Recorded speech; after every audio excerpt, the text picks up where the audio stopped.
Assalamualaikum warahmatullahi wabarakatuh. Alhamdulillahirabbil alamin wa bihi nasta'in ala umuri dunya wad din.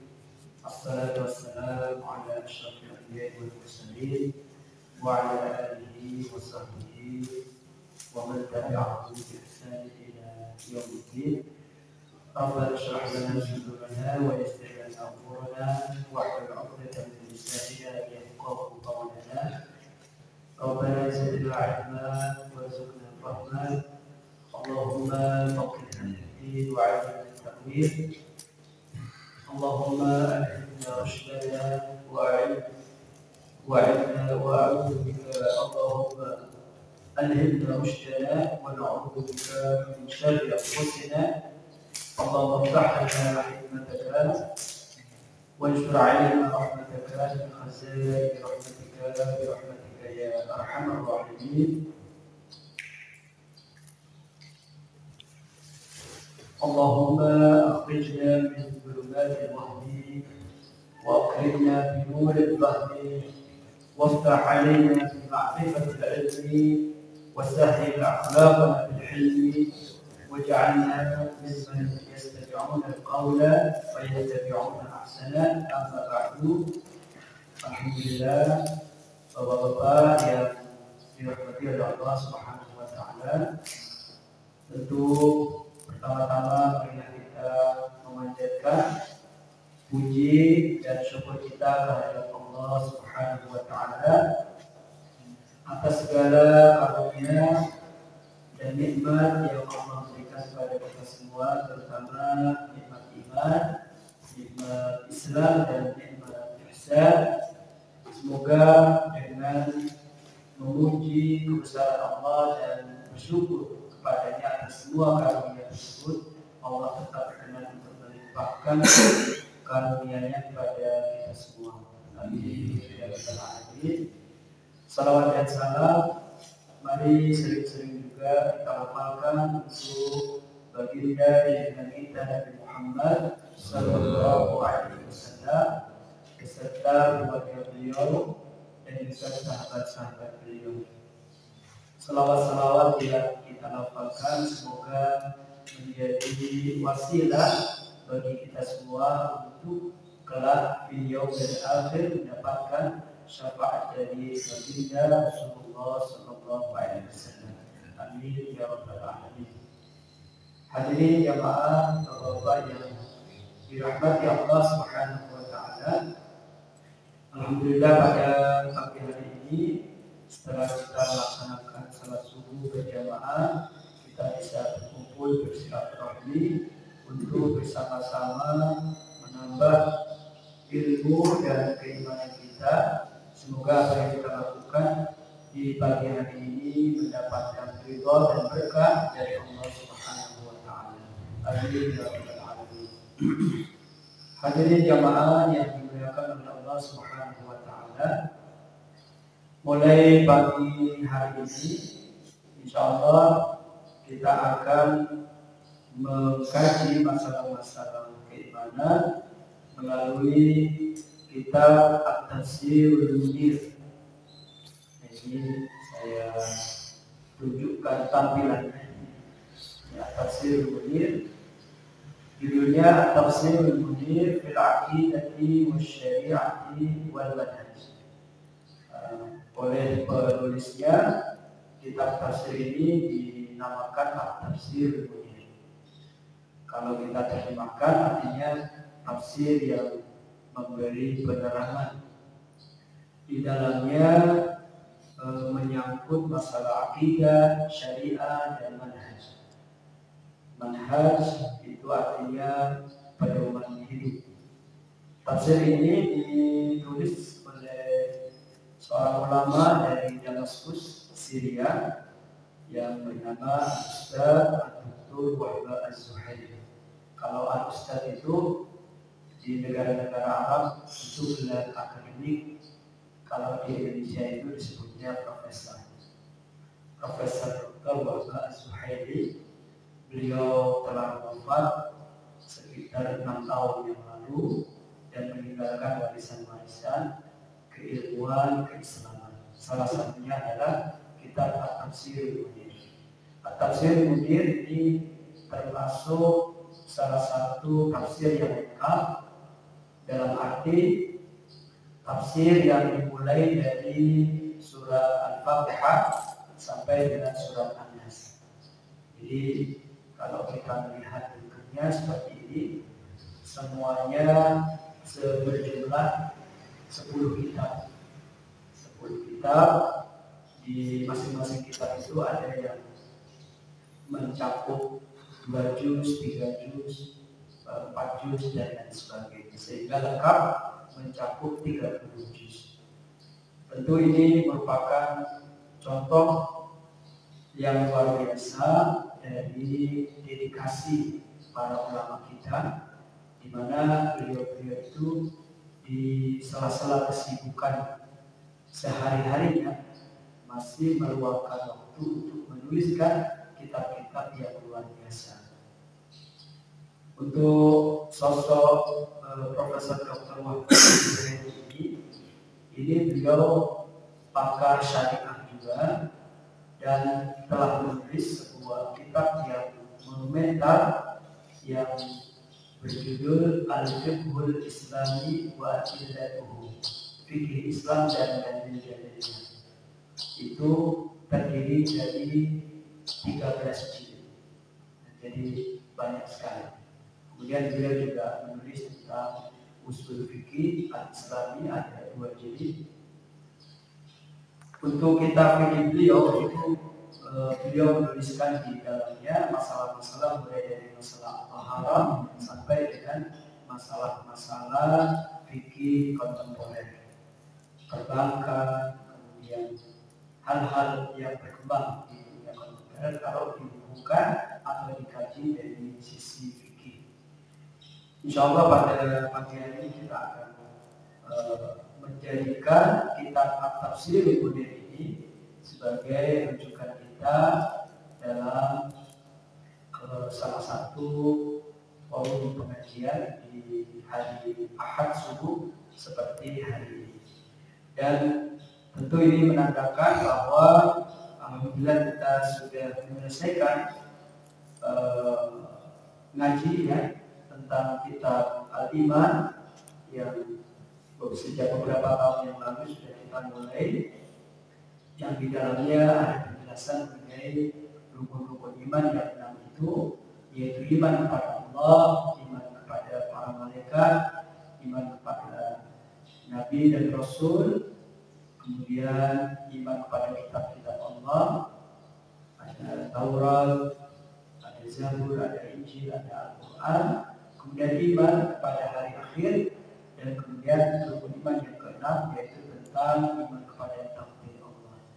Alhamdulillah cukup rinci penjelasan-penjelasan yang sudah sama-sama kita bahas. Semoga ngaji kita tentang kitab Al-Iman ini bisa menambah wawasan kita dan pemahaman kita tentang rukun iman, dan semoga kita semua diberi kemampuan juga untuk mengamalkan konsekuensi dari ilmu yang kita dapatkan. Amin ya rabbal alamin. Hadirin jamaah yang dirahmati oleh Allah Subhanahu wa taala. Adapun ngaji kita terhadap kitab At-Tafsirul Munir ini tidak kita lakukan secara runut dari Al-Fatihah dengan Al-Baqarah sampai dengan An-Nas, itu tidak. Tetapi kita akan pilih ayat-ayat tertentu, tentunya ini cukup banyak ya, dari awal Al-Quran sampai akhir. Jadi kita akan pilih di setiap pertemuan ayat mana saja yang akan kita bahas. Mudah-mudahan melalui ngaji kita terhadap kitab At-Tafsirul Munir ini bisa menambah pemahaman kita tentang kandungan Al-Quran. Amin ya rabbal alamin. Hadirin jamaah yang dirahmati oleh Allah Subhanahu wa taala, pada pagi hari ini izinkan saya menyampaikan kandungan dari kitab ini, yaitu terkait dengan tafsir surah Toha ayat 115 hingga ayat 127. Secara ringkas atau secara umumnya, surat Toha ayat 115 hingga ayat 127 ini berbicara mengenai salah satu peristiwa yang terjadi pada diri Nabi Adam alaihissalam dan Siti Hawa, yaitu ketika beliau telah selesai penciptaannya dan telah Allah sempurnakan penciptaannya, maka ada beberapa peristiwa dan dialog yang terjadi antara Nabi Adam alaihissalam dengan Allah Subhanahu wa taala. Kemudian nanti juga ada diceritakan tentang makhluk-makhluk Allah yang lain pada saat itu. Ada dalam peristiwa dialog ini, yaitu para malaikat dan juga ada iblis laknatullah. Hadirin jamaah yang dirahmati oleh Allah Subhanahu wa taala, dalam surat Toha ayat 119 Allah Subhanahu wa taala berfirman, A'udzu billahi minasyaitonir rajim. وَلَقَدْ عَهِدْنَا إِلَى آدَمَ مِنْ قَبْلُ فَنَسِيَ وَلَمْ نَجِدْ لَهُ عَزْمًا. Dan sungguh telah kami pesankan kepada Adam dahulu, tetapi dia lupa, dan kami tidak dapati kemauan yang kuat pada dirinya. Jadi peristiwa ini diawali oleh Allah Subhanahu wa taala ungkapan yang seperti ini. Artinya apa? Bahwa ketika Allah Subhanahu wa taala selesai menciptakan Nabi Adam dan menempatkan Nabi Adam bersama Siti Hawa di dalam surga, maka Allah membuat satu perjanjian dengan Nabi Adam. Ringkasnya perjanjian itu adalah bahwa Nabi Adam diperkenankan untuk menikmati segala sesuatu yang Allah sediakan di dalam surga. Di sana ada makanan, ada minuman, ada pakaian, ada tempat tinggal. Nah, perjanjian ini isi utamanya adalah tidak boleh mendekati pohon khuldi, syajaratul khuldi, apalagi memakan buahnya. Nah, di peristiwa berikutnya sebagaimana sama-sama kita pernah pelajari, ternyata Nabi Adam kemudian melanggar perjanjian ini. Hadirin jamaah yang dirahmati oleh Allah Subhanahu wa taala. Nah, di dalam ayat tadi Allah Subhanahu wa taala berfirman bahwa Allah telah membuat satu wasiat, telah membuat satu perjanjian kepada Nabi Adam di dalam surga. Lalu Nabi Adam lupa, dan Nabi Adam juga tidak memiliki kemauan yang kuat untuk menaati perjanjian tersebut. Nah, ayat ini di dalam tafsir ini dikatakan wal ayatu dalilun ala anna al-nisyan wa 'adam al-'azmi huma sabab al-isyan. Ayat ini merupakan satu dalil bahwa ada dua sifat yang menjadikan manusia itu akhirnya durhaka kepada Allah, melanggar larangan-larangan Allah. Yang pertama adalah sikap lupa atau melupakan, dan yang kedua adalah tidak memiliki kemauan kuat untuk mentaati larangan Allah tersebut. Nah, dari sini kita bisa mengambil satu kesimpulan bahwa apapun yang pernah kita pelajari tentang agama Islam betul-betul harus kita pegang dengan teguh, jangan sampai kita melupakannya. Karena sifat lupa dan tidak memiliki kemauan yang kuat ini sudah Allah ingatkan.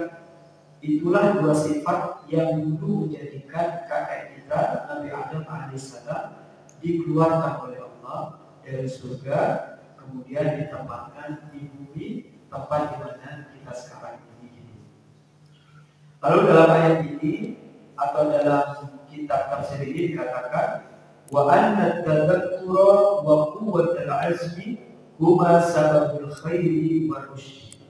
Nah, sebaliknya orang itu bisa tetap dalam kebaikan, bisa tetap mendapatkan petunjuk dari Allah Subhanahu wa taala jika dia memegang teguh dua sifat. Yang pertama adalah selalu mengingat-ingat ajaran-ajaran dari agama Islam. Dan sikap yang kedua adalah memiliki kemampuan yang kuat untuk terus melaksanakan ketaatan kepada Allah Subhanahu wa taala.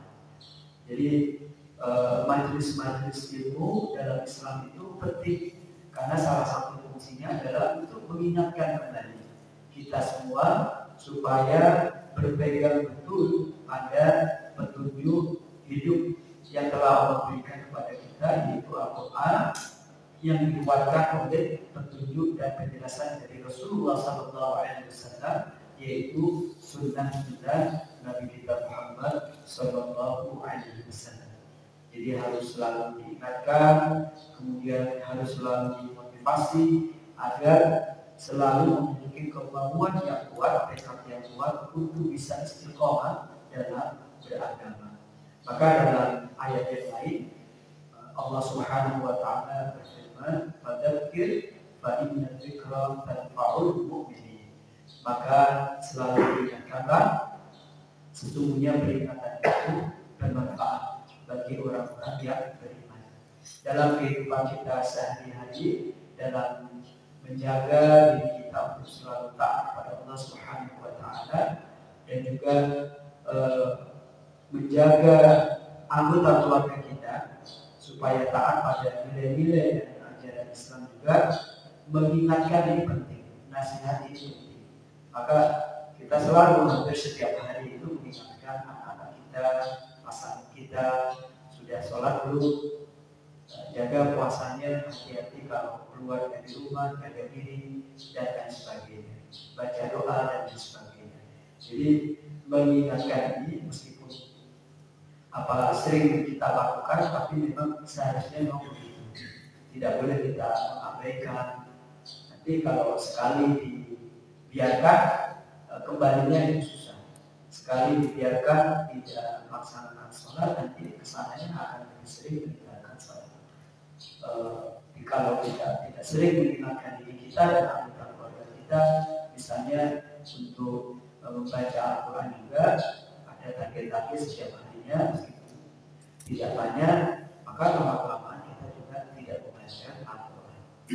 Hadirin jamaah yang dirahmati oleh Allah Subhanahu wa taala. Kemudian dalam surat Thaha ayat 116 di ayat yang berikutnya Allah Subhanahu wa taala berfirman, "Wa idh qulna lil malaikati isjudu li Adama fasajadu illa iblisa aba." Dan ingatlah ketika kami Allah berfirman kepada para malaikat, sujudlah kalian kepada Adam. Lalu mereka, para malaikat itu pun sujud kepada Adam kecuali iblis. Dia menolak. Jadi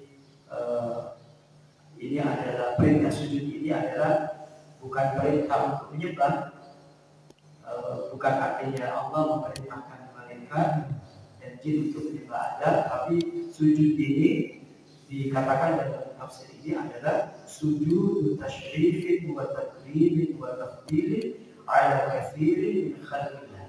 Sujud untuk menghormati Nabi Adam, sujud untuk memuliakan Nabi Adam, karena Allah telah menciptakan makhluk yang terbaik di alam semesta ini, yaitu berwujud Nabi Adam, yaitu kakek moyang dari manusia. Apa pelajaran yang bisa kita ambil dari ayat ini? Yang pertama adalah bahwa kita manusia harus menyadari kita ini merupakan makhluk mulia yang diciptakan oleh Allah Subhanahu wa taala. Lebih mulia dari malaikat, lebih mulia dari bangsa jin. Nah, bangsa jin kalau kita baca misalnya, itu bentuknya tidak seindah manusia. kita umat manusia ini oleh Allah diciptakan dengan penciptaan yang sempurna, lengkap dengan panca indera, dengan tampilan yang bagus dibanding dengan makhluk-makhluk Allah yang lainnya. Jadi perintah sujud tadi ingin menggambarkan bagaimana Allah telah menciptakan Nabi Adam alaihissalam dengan penciptaan yang paling sempurna dibanding penciptaan makhluk-makhluk yang lainnya. Dalam perspektif Islam, makhluk ciptaan Allah itu ada 3, yaitu malaikat, kemudian diciptakan dari cahaya, kemudian jin yang diciptakan dari api, dan kita manusia yang diciptakan dari saripati tanah. Nah, untuk golongan jin, maka golongan jin ini nanti dibagi menjadi 2, yaitu jin yang taat, yang mau berislam kepada Allah Subhanahu wa Ta'ala, maka disebutnya jin Islam. Kemudian ada satu golongan lagi dari bangsa jin, yaitu jin yang kafir, yang tidak mau taat. Dia durhaka kepada Allah. Nah, golongan yang kedua dari jin inilah yang kemudian dinamakan dengan setan. Jadi setan itu adalah bagian dari bangsa jin. Tapi meskipun ada penjelasan bahwa ada kelompok jin yang berislam, yang menjalankan juga syariat Islam sebagaimana kita manusia, ada syahadat, ada sholat, ada puasa, ada zakat, dan ada haji. Mereka melaksanakan itu semua. Jadi syariatnya sama antara manusia dan bangsa jin. Meskipun ada penjelasan mengenai kelompok jin yang taat ini, tetap kita umat manusia tidak dibolehkan untuk melakukan komunikasi kepada bangsa jin, karena kita tidak tahu dunia mereka, kita tidak tahu dimensi alam bangsa jin ini. Misalnya kejadian ada jin datang pada salah satu manusia, kemudian mengaku bahwa dirinya itu adalah jin muslim, kemudian bersahabat. Bahkan jin ini karena oleh Allah diberi kemampuan yang berbeda dengan kita manusia, akhirnya menawarkan bantuan. Nah, itu relasi atau hubungan seperti ini tidak dibolehkan. Kenapa? Karena manusia tidak mengetahui betul alam jin itu seperti apa.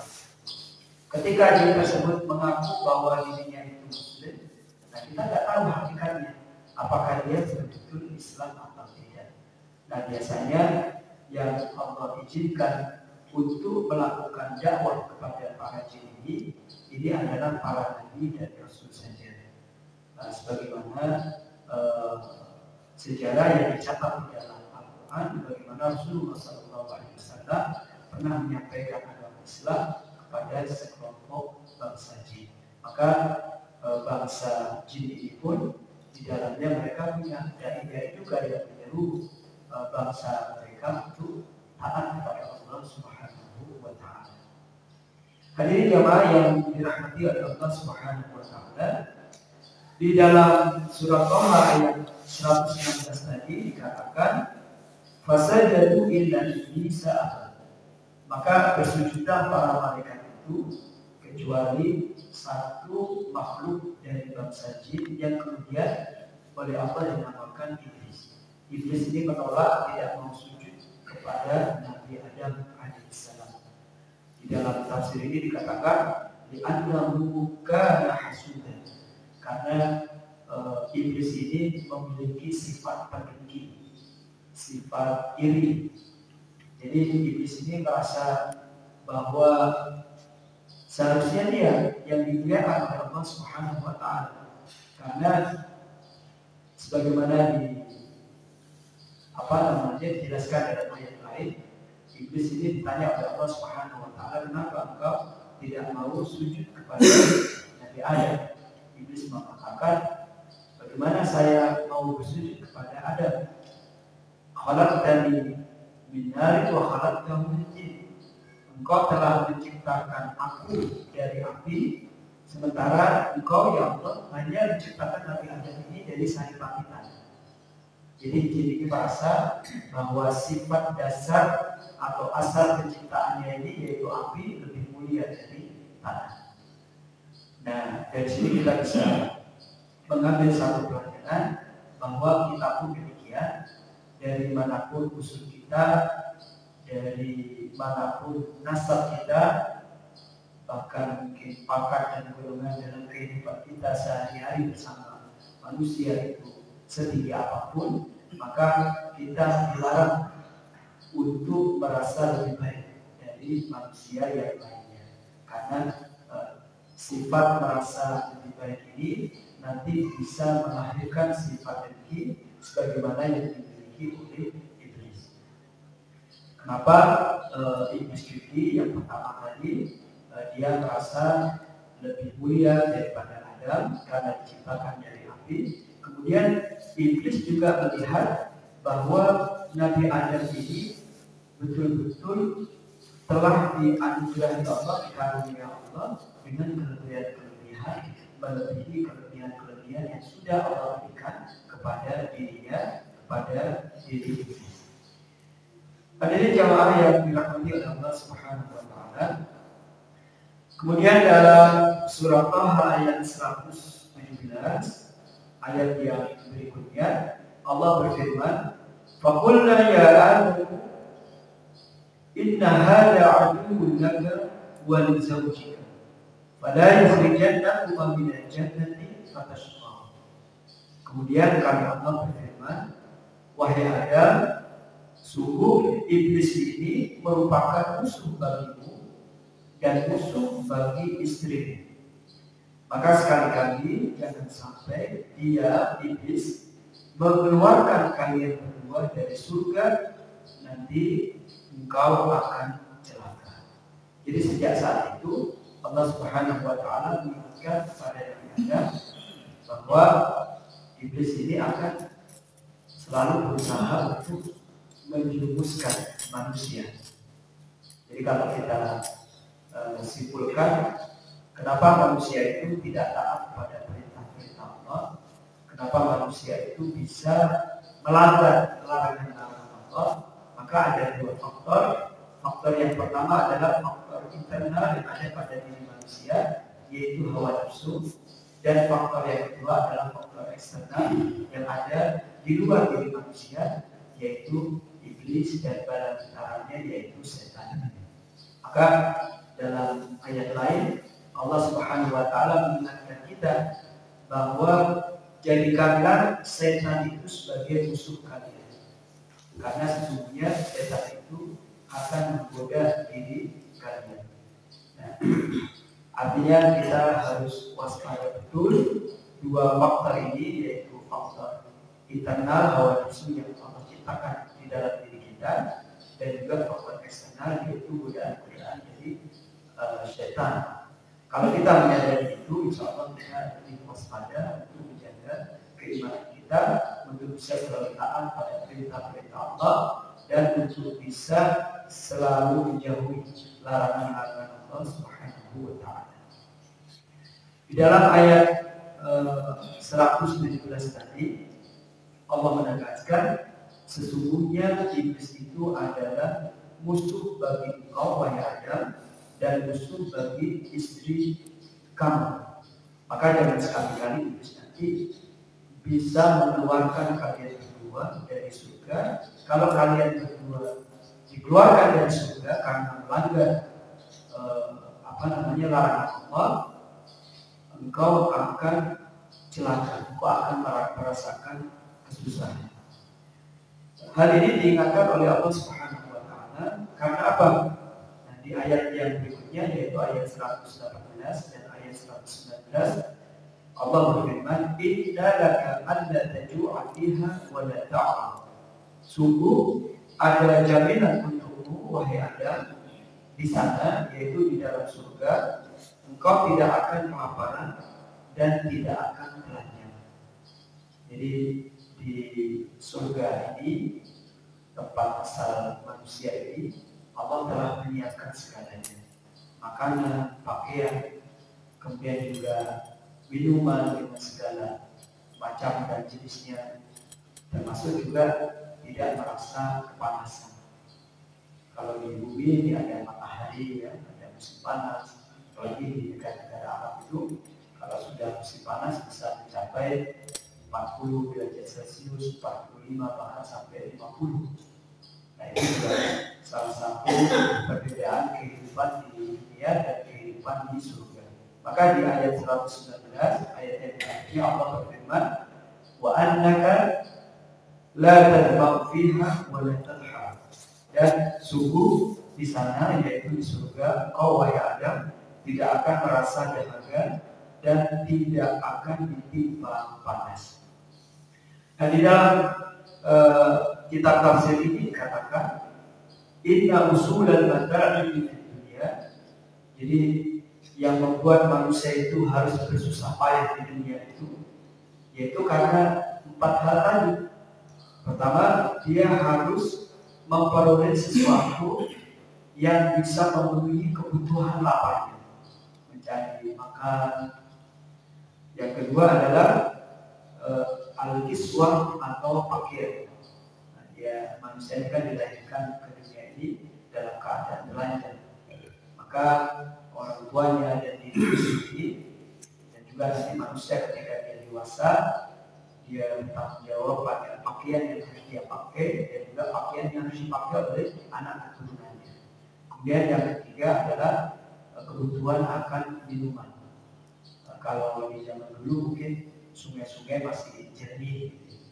Mungkin sebagian dari kita di masa kecilnya dulu pernah mengalami bagaimana mandi di sungai, kemudian mengambil air minum di sungai dan sebagainya. Tapi ketika kehidupan sudah seperti ini, sungai-sungai sudah tidak lagi bersih, kita harus menggali sumur, kita harus membeli mesin pompa air dan lain sebagainya, yang semuanya itu butuh biaya semata-mata untuk memenuhi kebutuhan kita akan air untuk mandi, kemudian untuk mencuci baju, untuk masak dan lain sebagainya.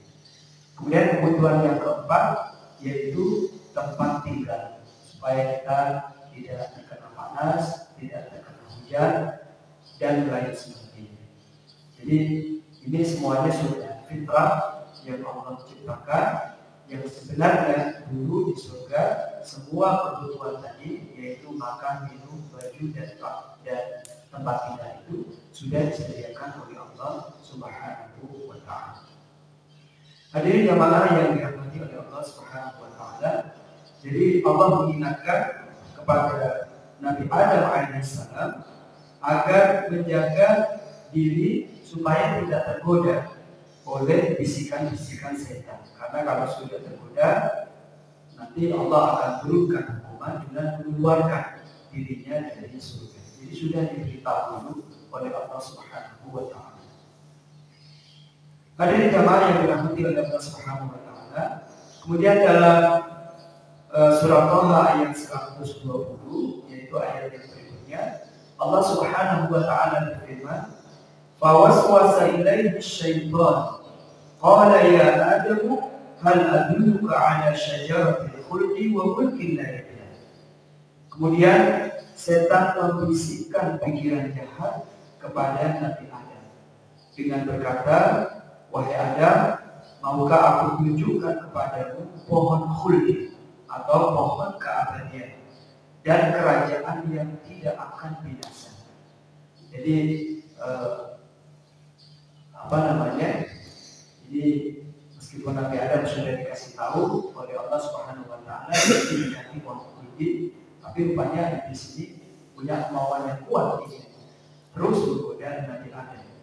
Maka dikatakan, tahukah wahai Adam, kenapa Allah melarang engkau untuk mendekati pohon khuldi dan memakan buahnya? Karena kalau engkau memakan buah khuldi, engkau akan hidup abadi, tidak akan pernah mati. Lalu kalau engkau memakan buah khuldi, maka engkau akan mendapatkan kerajaan yang tidak bisa rusak. Nah, rupanya bisikan setan ini mempengaruhi Nabi Adam alaihissalam dan istrinya, yaitu Siti Hawa.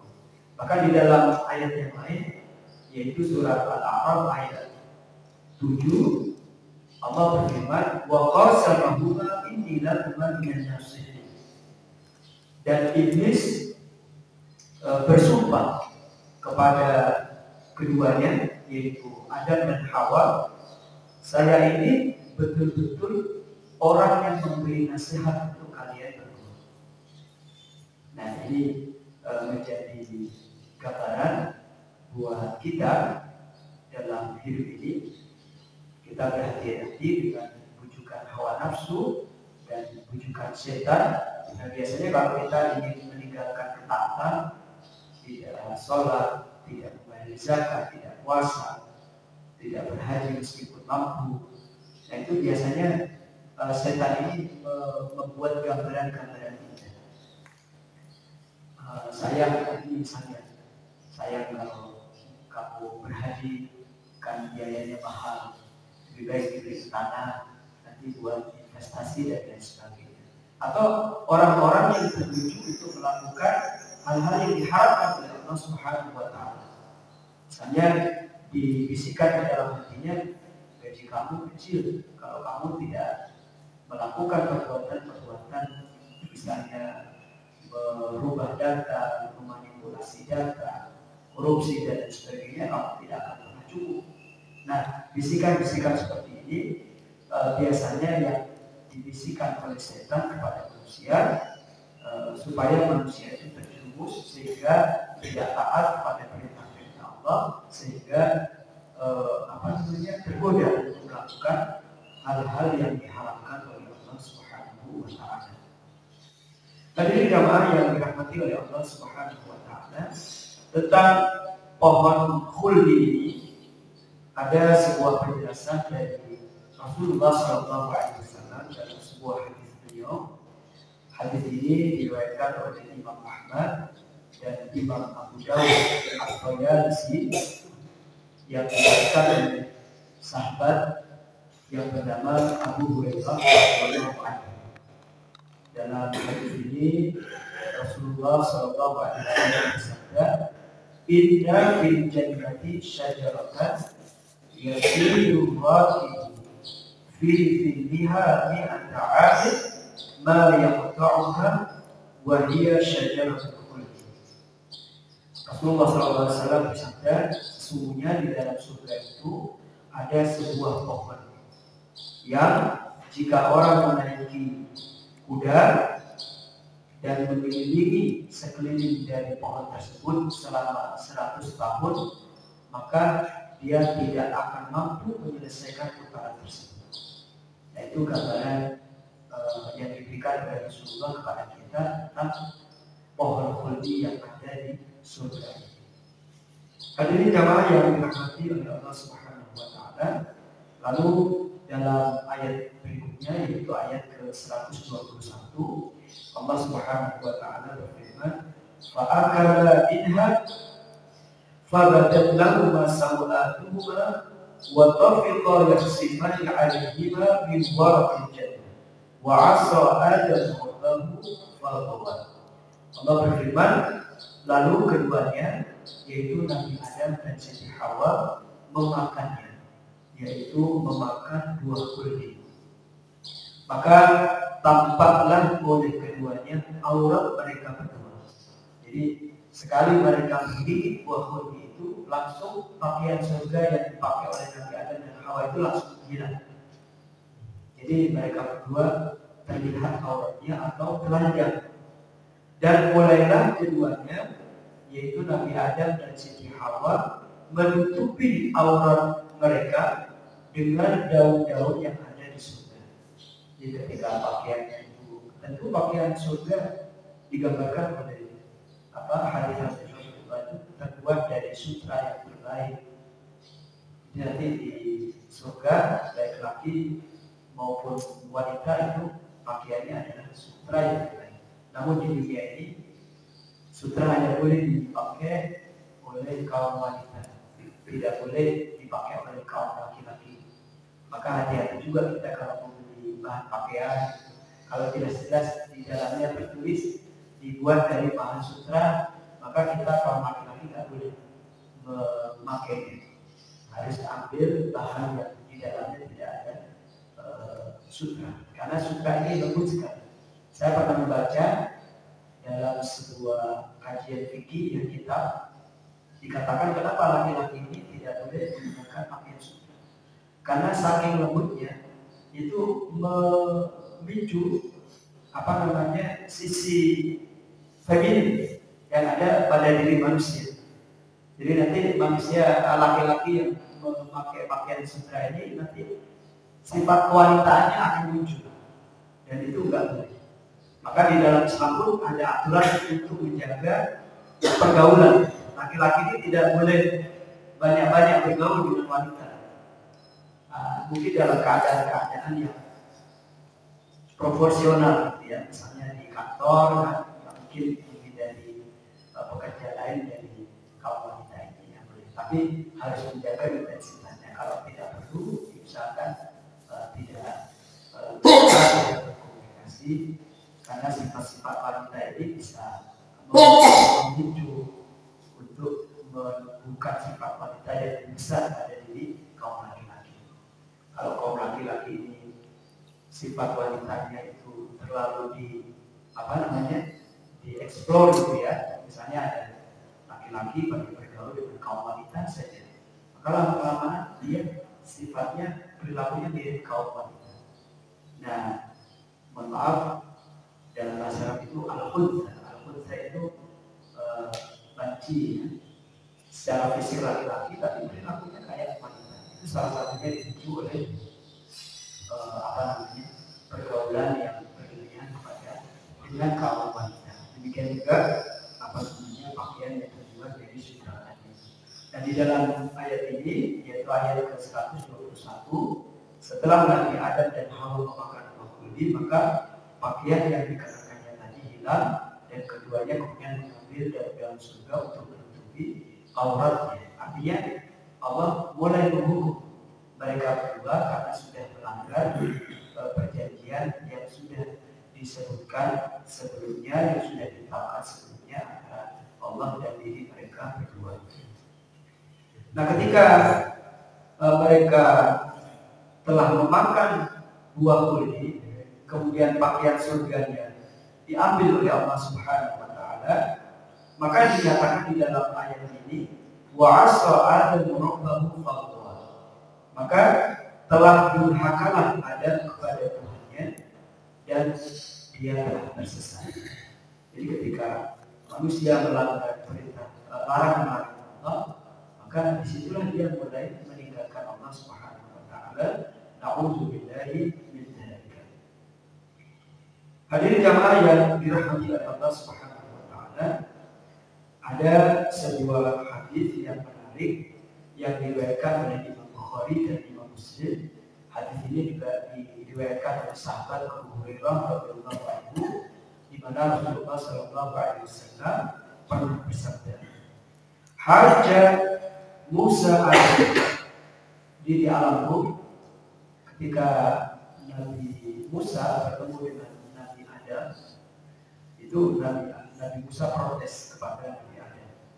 Protesnya bagaimana? Faqala lahu anta alladhi akhrajta an-nasa min al-jannati bi dhanbika wa asqaitahum.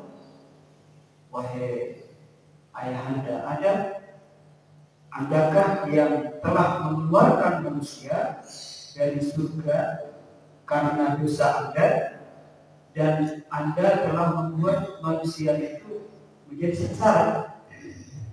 Nah, ini Nabi Musa protes, karena Nabi Musa anak keturunan Adam yang ada di dunia dan merasakan susah payahnya dalam hidup. Maka apa jawaban Nabi Adam?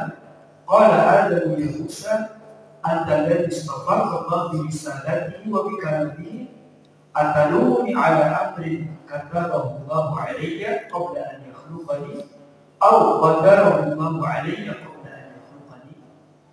Jawaban Nabi Adam, wahai Musa, engkau adalah orang yang telah dipilih oleh Allah Subhanahu wa taala dengan risalah-risalahnya, dan kau juga yang telah dipilih oleh Allah untuk bisa berbicara kepada Allah Subhanahu wa taala. Jadi salah satu mukjizat yang dimiliki oleh Nabi Musa dan tidak dimiliki oleh manusia yang lain adalah Nabi Musa ini bisa bercakap-cakap dengan Allah Subhanahu wa Ta'ala. Tentu ini mukjizat yang luar biasa. Jadi kalau Nabi Musa punya keperluan kepada Allah, dia berbicara kepada Allah dan Allah menjawabnya langsung. Jadi tidak ada perantara antara Nabi Musa dan Allah. Berbeda dengan nabi-nabi lain. Kalau nabi-nabi lain berdoa kepada Allah, tapi jawabannya nanti disampaikan melalui malaikat Jibril alaihissalam. Begitu juga Nabi kita Muhammad sallallahu alaihi wasallam, Nabi yang paling mulia, manusia yang paling mulia di sisi Allah, pun tidak diberi mukjizat yang luar biasa ini, bisa bercakap langsung dengan Allah Subhanahu wa Ta'ala. Mukjizat ini hanya diberikan Allah kepada Nabi Musa alaihissalam. Dan di dalam ayat-ayat yang lain kan diceritakan, ya Allah, kata Nabi Musa, aku ingin melihat. Maka jawab Allah, sebelum engkau sanggup melihat diriku, aku akan tampakkan diriku pada gunung cadas yang ada di depan. Maka Allah pun menampakkan dirinya pada gunung cadas yang ada di depan Nabi Musa. Kemudian gunung cadas itu luluh lantak, runtuh. Dan Nabi Musa yang melihat peristiwa itu langsung pingsan. Setelah beliau bersadar, beliau kemudian mohon ampun kepada Allah Subhanahu wa Ta'ala. Jadi Nabi Adam mengingatkan kepada Nabi kita Musa alaihissalam bahwa dia adalah seorang nabi yang sudah diberi Allah dengan kesalahan-kesalahannya dan diberi kelebihan bisa bercakap-cakap dengan Allah. Nabi Adam berkata kepada Nabi Musa, wahai Musa, apakah engkau mencela diriku terhadap sesuatu yang sudah Allah tetapkan kepada diriku sebelum dia menciptakan diriku? Apakah engkau mencela diriku atas sesuatu yang sudah Allah takdirkan kepada diriku sebelum dia menciptakan diriku? Jadi artinya peristiwa melanggarnya Nabi Adam sehingga dikeluarkan dari surga itu sudah tercatat dalam Lauhul Mahfuz, sehingga Nabi Adam itu menerimanya dengan ikhlas. Lalu bagaimana respon dari Nabi Musa? Fahajja Adam Musa. Maka dengan argumennya ini Nabi Adam bisa memberikan pengertian kepada Nabi Musa alaihissalam. Jadi keberadaan kita umat manusia yang hidup di dunia ini memang sudah digariskan, sudah ditakdirkan oleh Allah Subhanahu wa Ta'ala. Poin pentingnya adalah bahwa peristiwa-peristiwa yang Allah ceritakan di surah Toha ayat 115 hingga ayat 127 nanti itu mengingatkan kita semua bahwa asal manusia ini adalah surga. Jadi kita harus menyadari itu, bahwa kita hidup di dunia ini sementara dengan segala macam dinamikanya, suka dan dukanya. Tapi nanti di ayat berikutnya dijelaskan kita tidak diluputkan oleh Allah, kita tidak dilupakan oleh Allah. Allah akan mengutus para nabi dan rasul dengan membawa wahyu-wahyunya menjadi pedoman hidup bagi kita semua, bagaimana kita seharusnya hidup di dunia ini sesuai dengan petunjuk dari Allah Subhanahu wa Ta'ala. Kalau kita Islam tentunya petunjuk itu dalam wujud Al-Quran dan dalam wujud sunnah Nabi kita Muhammad sallallahu alaihi wasallam. Jadi cita-cita bagi kita tentunya tidak sebatas kehidupan yang baik di dunia, tapi bagaimana kita bisa kembali ke tempat asal kita, yaitu surga. Maka ada ungkapan yang menarik bahwa kematian itu bukan akhir segalanya. Justru kematian itu adalah awal sebenarnya.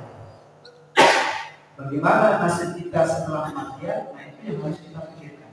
Kalau kita hidup di dunia ini, misalnya ada yang umurnya sampai 70 tahun, ada yang sampai 100 tahun. Maka 70 tahun atau 100 tahun itu adalah masa yang sangat pendek sekali kalau dibandingkan dengan kehidupan yang kekal di akhirat nanti. Nah, apakah kita akan mengorbankan kehidupan yang kekal di akhirat nanti dengan mengejar kesenangan di dunia ini, atau sebaliknya kita menjadikan kehidupan di dunia ini menjadi kesempatan kita untuk menambah bekal-bekal amal soleh kita supaya kita nanti mendapatkan kehidupan yang baik di akhirat, yaitu ridha Allah Subhanahu wa taala dan surganya. Amin ya rabbal alamin.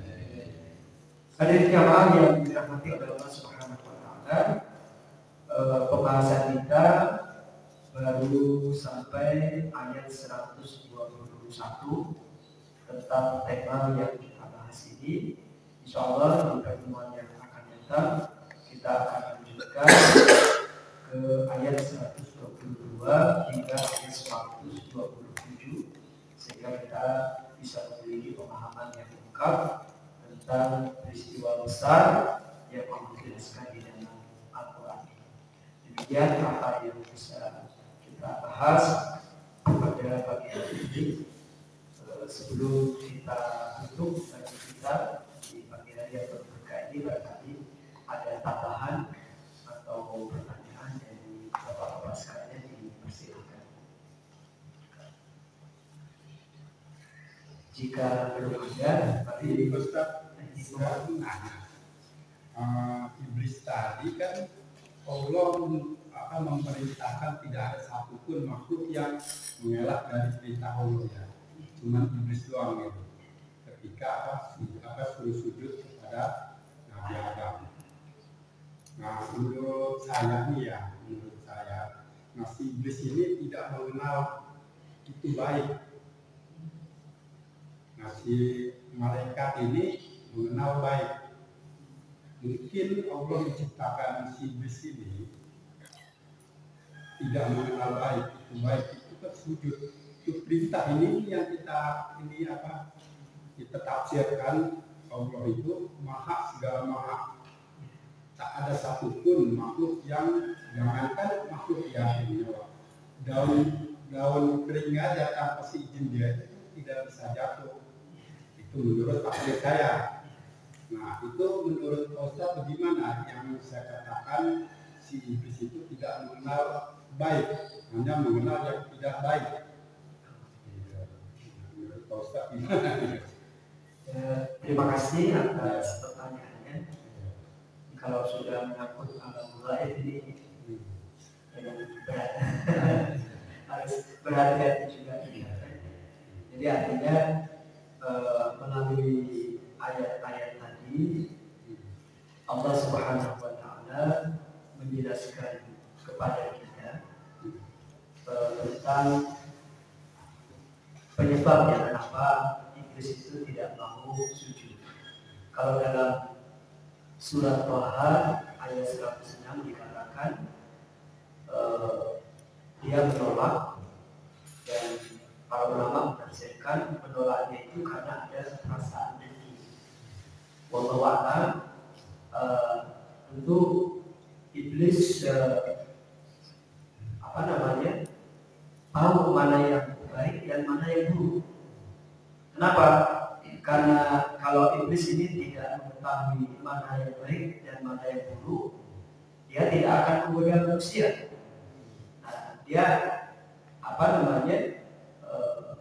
pekerjaannya itu bagaimana menargetkan supaya manusia ini tidak melakukan kebaikan, dan sebaliknya supaya manusia ini melakukan keburukan. Ada salah satu kisah mengenai Raja Namrud. Raja Namrud itu raja yang luar biasa. Jadi menurut penjelasan ahli tafsir, itu kekuasaannya itu sepertiga dunia. Jadi kekuatan militernya, teknologinya, kekayaannya, dan lain sebagainya.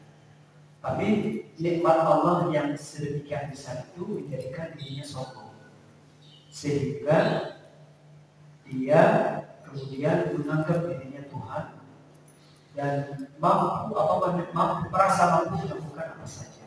Semua orang harus taat kepadanya. Dan Raja Namrud ini adalah binaan iblis langsung. Kenapa? Karena di beberapa tafsir itu diceritakan ketika Raja Namrud ini masih menjadi pangeran, belum menjadi raja. Jadi rajanya itu adalah ayahnya. Dia mandi di kamar mandinya. Tentu kamar mandi pangeran berbeda dengan kamar mandi kebanyakan orang. Dan tiba-tiba ada sosok yang ada di dalam kamar mandi. Dia terkejut. Oh, ada manusia yang mampu masuk ke kamar mandinya. Padahal penjagaannya berlapis. Nah, di situ kemudian Pangeran Namrud ini bertanya, siapa Anda? Kok berani masuk ke kamar mandi saya? Nah, orang sosok itu mengatakan, saya iblis. Jadi iblis menampakkan dirinya kepada Raja Namrud. Kemudian iblis mengatakan, apakah engkau ingin menjadi raja dari kerajaan yang dimiliki oleh ayahmu? Iya. Jadi memang sejak muda punya ambisi yang luar biasa. Kemudian iblis mengatakan, saya akan membantu kamu untuk menjadi raja terbesar dalam sejarah umat manusia. Tapi ada syaratnya. Pangeran Namrud bertanya, apa syaratnya? Syaratnya bunuh ayahnya. Membunuh itu kan perbuatan yang disepakati ya, baik orang yang beragama yang tidak beragama, manusia dengan akal budinya bisa menyimpulkan bahwa membunuh sosok yang lain, manusia yang lain itu adalah suatu perbuatan dosa. Tetapi karena ambisi yang luar biasa, akhirnya Pangeran Namrud ini pun dia membunuh ayahnya, sehingga dia kemudian diangkat oleh rakyatnya sebagai raja pengganti dari ayahnya. Nah, mungkin yang di garis bawah di sini ada, begitulah cara iblis dalam mengganggu manusia. Artinya iblis mengetahui betul mana kebaikan yang membuat manusia itu hidupnya semakin baik di mata Allah, dan mana keburukan dan kejahatan yang bisa menyesatkan umat manusia.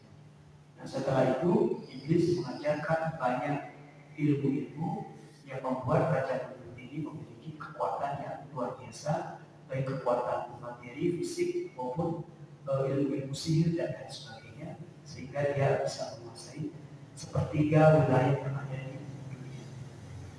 Lalu di dalam itu Allah mengutus Nabi Ibrahim alaihissalam, dan di zaman Nabi Ibrahim itu di Babilonia, ketika Nabi Ibrahim ini berdakwah kepada Raja Namrud tidak mau beriman, dan rakyat kerajaan Babilonia itu tidak satu pun mau beriman.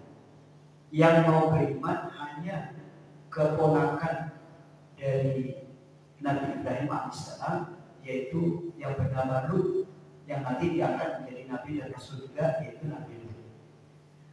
Bahkan ayah dari Nabi Ibrahim dan ibunya pun tidak mau menerima dakwah dari Nabi Ibrahim alaihissalam, sehingga kemudian Allah memerintahkan Nabi Ibrahim dan keponakannya Nabi Lut untuk berhijrah ke Palestina.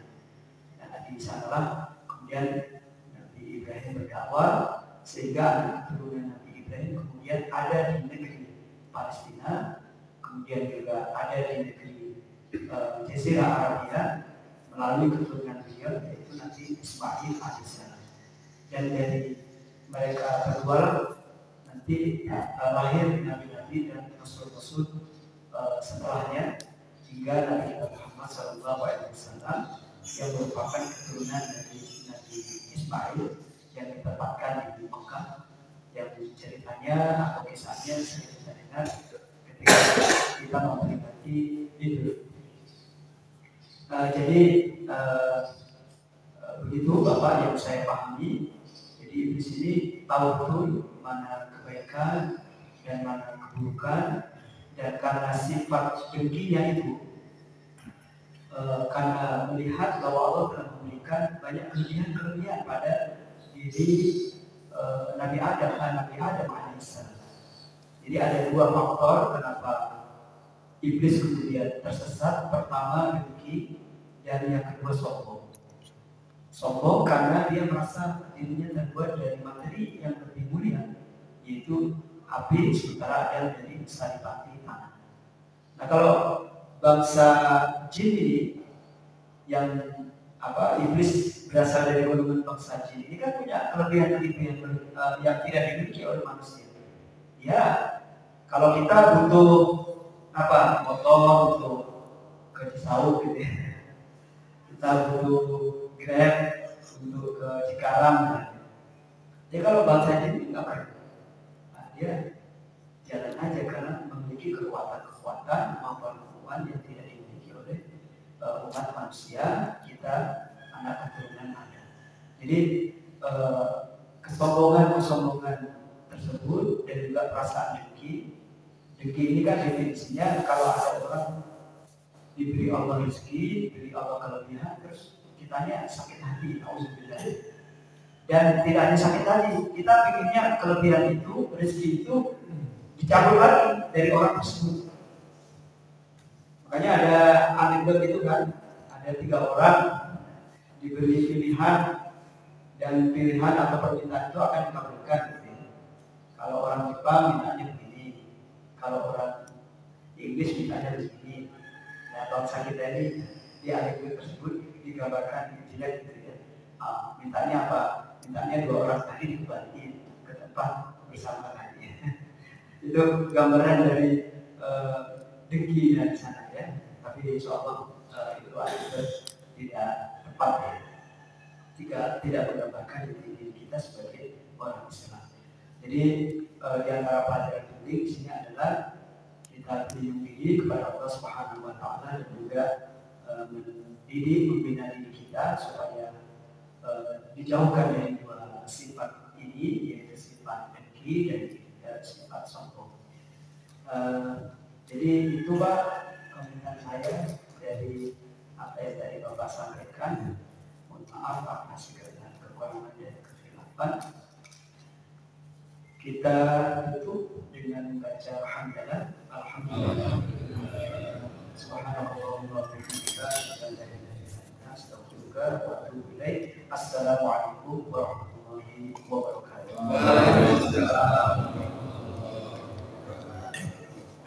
Allahumma salli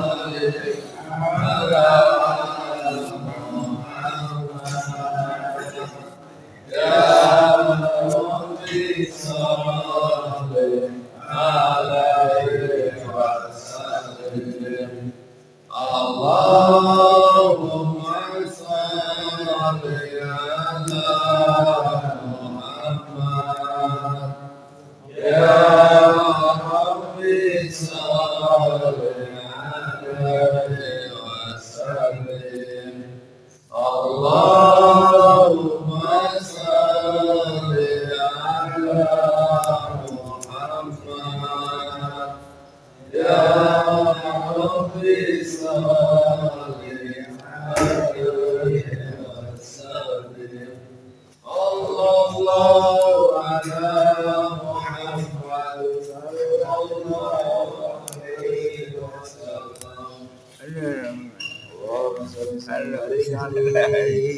Iya.